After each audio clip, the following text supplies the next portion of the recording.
Just রোগরে দিয়েছে জিদ্দা, বেশি কিছু বলবো না, জাস্ট রোগরে দিয়েছে। Jamai Shashthi special box office collection নিয়ে চলে এলাম। Hey guys, welcome to my channel. আমি মোটা জানা ভেরি গুড মর্নিং বন্ধুরা।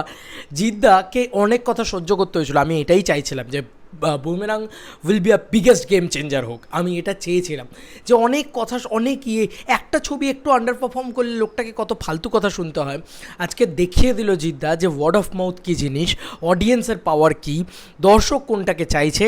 অযোগ্যকে জাস্ট মানে সবাই বলছে এটা, অযোগ্যকে যা শুয়ে দিয়েছে, এটা নিয়ে কোনো সন্দেহ নেই। আমি বুম্বাদাকে ছোটো করছি না, অনেকে বলছে বুম্বাদাকে ছোটো করে, আরে ভাই বুম্বাদাকে কেউ ছোটো করছে না। এটা একবার ভেবে দেখো যে অপরদিকে একটা সুপারস্টার ডিরেক্টর দাঁড়িয়ে আছে, একটা 50তম জুটির ছবি দাঁড়িয়ে আছে, সেখানে জিদ্দা একটা মানে একদম অন্য ধরনের একটা কনসেপ্ট নিয়ে এসছে, একদম একটা এক্সপেরিমেন্টাল কনসেপ্ট নিয়ে এসছে। এক্সপেরিমেন্টাল কন্টেন্ট হওয়া সত্ত্বেও দর্শক গোগ্রাসে গিলছে, তার মানে দর্শক নতুন কিছু চায়। এর থেকে আর বেশি কিছু তো বোঝা যাচ্ছে না, তাই না? তো জামাই ষষ্ঠীতে জাস্ট এই সিনেমাটা ভয়ঙ্কর লেভেলে তাবাত্তর কালেকশন করেছে, এবং এই ছবির কালেকশন 1.5 CR কাছাকাছি হয়ে গেল। তো বন্ধুরা, প্রথম দিন থেকেই কিন্তু এই ছবিটা একটা ডিসেন্ট কালেকশন করে যাচ্ছিল।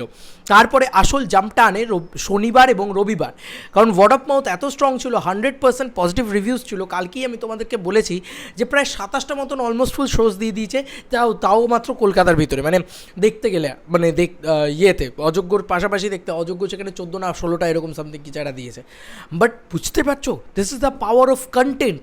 এটার কিচ্ছু না, এটা মানতেই হবে যে দর্শক যদি ভালো গল্প হয়, ভালো সিনেমা হয়। এই যে সৌভিক কুণ্ডুকে নিয়ে কত কথা, সৌভিক কুণ্ডু হাইপ তুলতে পারে না, ওটা social media is a myth, এটা মানতেই হবে। আমার এই ভিডিওটাতে কত ভিউজ গেল ডাজেন্ট ম্যাটার, দর্শক হলে যাচ্ছেন, এইটা ম্যাটার। তো দেখো, জিদ্দার এই সিনেমাটা ভিউজের জন্য নয়, মাল্টিপ্লেক্সের দর্শক পাগলের মতন এই সিনেমা দেখছে। এবার এই মাল্টিপ্লেক্সের দর্শকই কিন্তু আলটিমেট। এখন কিন্তু আর সিঙ্গেল স্ক্রিনের সেই জায়গাটা নেই, এখন সব মানে ম্যাক্সিমাম হচ্ছে মাল্টিপ্লেক্স কালেকশন। যার যত ভালো সে হচ্ছে আসল কিং আমাদের ইন্ডাস্ট্রিতে। মাল্টিপ্লেক্স ওরিয়েন্টেডই সিনেমা তৈরি হয়, তাহলে কী হবে?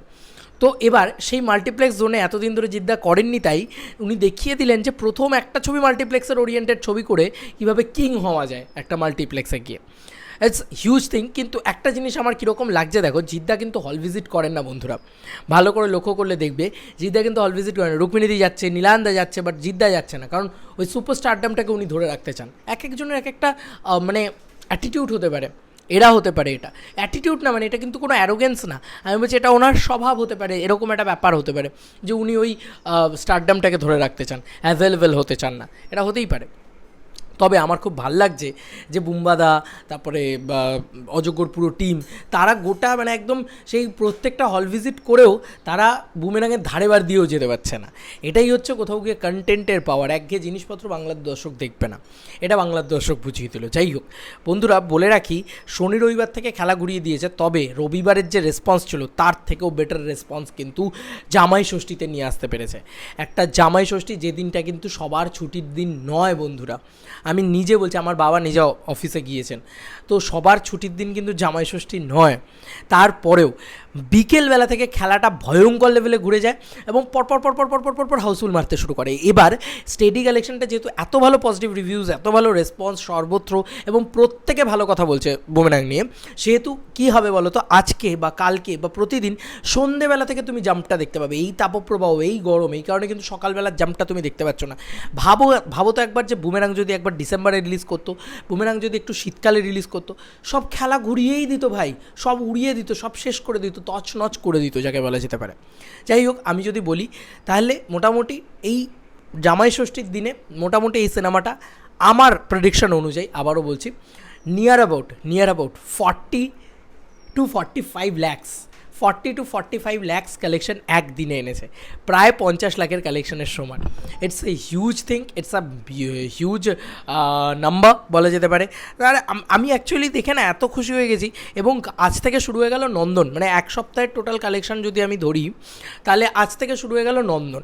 এইটা কিন্তু বুঝতে হবে, আজ থেকে কিন্তু উইক 2 পড়ে গেল, এবং আজ থেকে নন্দনের খেলা শুরু। তো ফার্স্ট উইকের টোটাল কালেকশন যদি তুমি আমাকে জিজ্ঞেস করো, সেটা কিন্তু টোটাল ফিগারটা এরকম দাঁড় করাতে পারে 1,20,00,000 টাকা থেকে 1,30,00,000 30 থেকে 40 লাখের মধ্যে, আমি এই রেঞ্জটার ভিতরে থাকতে চাই 1,20,00,000 থেকে 1,40,00,000 মধ্যে।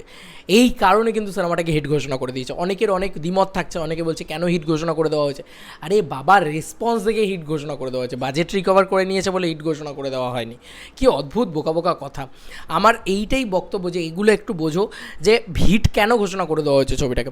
কারণ এক সপ্তাহে যদি 1.5 কোটি টাকা তুলতে পারে ছবিটা, বা এক সপ্তাহে যদি 1,30,00,000 টাকা তুলতে পারে ছবিটা, তাহলে একটা ক্যালকুলেশন বলছে যে এই ছবিটা 5 কোটি টাকার বক্স অফিস আনতে পারবে, বা এই ছবিটা দিনের শেষে 4 কোটি টাকার বক্স অফিস আনতে পারবে, বা লাইফ টাইমে এটা আনতে পারবে। সেই কারণেই তুলে দেওয়া হয়েছে, এখন থেকে হিট বলে দেওয়া হয়েছে। কারণ এই ছবিটা বাম্পার রেসপন্স পাচ্ছে। এরকম হিট তো প্রজাপতিকে, তারপরে একে, তোমার টনিককে, এ সমস্ত ছবিকেও বলে দেওয়া হয়েছিল। দেন তারপরে সেটা পরবর্তীকালে কীরকম বুম কালেকশন করেছে সেটা আমরা দেখতেই পেয়েছি। তো একবার যদি ফ্যামিলি অডিয়েন্স কানেক্ট করে যায় সিনেমার সাথে, তাহলে যে কী হতে পারে সেটা জ্বলন্ত প্রমাণ এই বুমেরাং। জাস্ট বছর সেরা ব্লকবাস্টার হলো, বছর সেরা ব্লকবাস্টার এবং বছর সেরা গেম চেঞ্জার হলো। রক্তবীজকে যেরকম কেউ আগের বছর মানে এক্সপেক্ট করতে পারেনি ওরম কালেকশন করবে, ঠিক এক্স্যাক্টলি বুমেরাংয়ের ক্ষেত্রে সেম জিনিসটা হলো। কোনো হাইপ ছিল না, কোনো নেই, হাইপ নেই, এই নেই, কত কথা উঠছিল। বাট দেখো, হাইপ কিন্তু আলটিমেট নয়, আমি আগেও বলেছি। এই জন্যই তোমাদেরকে বলি যে টেক্কার হয়তো সেরকম আহামরি হাইপ নেই। অভিজিৎ সেনের সাথে দেবদার যে ছবিগুলো, সেগুলোর কোনো হাইপ থাকে না, বাট বক্স অফিসে তো কিলার কালেকশন করে ওগুলোই। তো এটাই হচ্ছে আমাদের ইন্ডাস্ট্রির একটা জলওয়া, কিচ্ছু বলার নেই। এটা এখানকার ইন্ডাস্ট্রি এইভাবে পারফর্ম করে, এটা এরা বুঝতেই চায় না। এখন দেবদা একটা বক্স অফিস কিং ছিল, এই পাশাপাশি গিয়ে আরেকজন জিৎদা, তিনিও বক্স অফিস কিং হয়ে গেলেন বাংলা ইন্ডাস্ট্রির।